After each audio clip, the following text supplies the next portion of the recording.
Jamani, kwa leo nilikuwa na maombi fulani na nilikuwa na ushauri fulani ambao nilihitaji kutoa kulingana na maneno yanayozungumzika mtaani, pengine kwa kufuatilia maisha ya mtu. Kuna vitu ambavyo vinastahili kuzingatiwa. Sasa usiongee kitu kwenye ulimwengu ambacho pengine hujakijua kiundani. Sasa unaweza tu kukichukulia uhasama fulani alafu ukaenda kukitangaza, huwa sio vizuri. Sasa nilihitaji watu tuishi kwa mtindo mmoja ambao inatakiwa cha kwanza udiscuss maisha yako.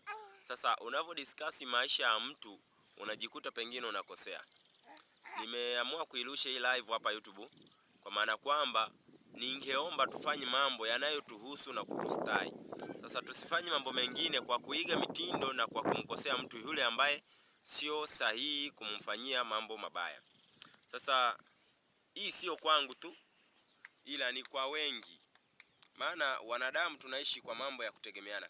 Na ndo maana huwa ninasema ya kwamba hakuna raia asiye kuwa na mapungufu ya aina yoyote. Hata mwenye pesa ni sawa, hana pesa lakini bado anahitaji vitu vingi. Maana kama ungekuwa na uwezo usinge nunua gari, ungepanda kwenye hizo pesa na zikakufikisha pale unapotaka.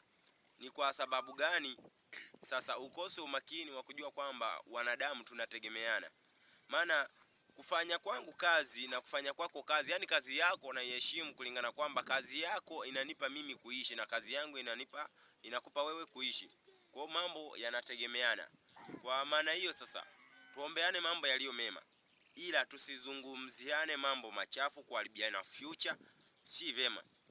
Mimi binafsi ninapenda kufurahi pale ninapomuona mwenzangu anapiga hatua kwa jasho lake, ila sio kupiga hatua kwa uzingatizi wa aina yoyote ile. Yani anapiga hatua yake kwa jasho la mtu. Hiyo sio vizuri. Sasa naomba tufanye mambo ambayo yanayoeleweka. Sasa naweza pengine kushauri hata watu ambao wanaizunguka jamii yangu, pengine hata wasanii, professional, unaona? Fanyeni kazi kwa ushirikiano. Maana kama wewe una duka kwa mfano, alafu mimi nisichange, vile vitu vitakaa pale, vita expire. Kwa maana hiyo hakuna utakachokiendesha. Ndio ujue kwamba mtu anapofanya jambo analifanya kulingana na raia mwingine anayeishi.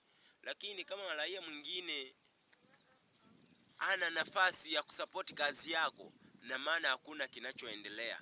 Hata wewe unayeona una hela, vipi wafunge viwanda vyote vya mambo mengine yote kwamba una hela alafu wasikuuzie? Je, hizo hela utazitumia? Si utaziangalia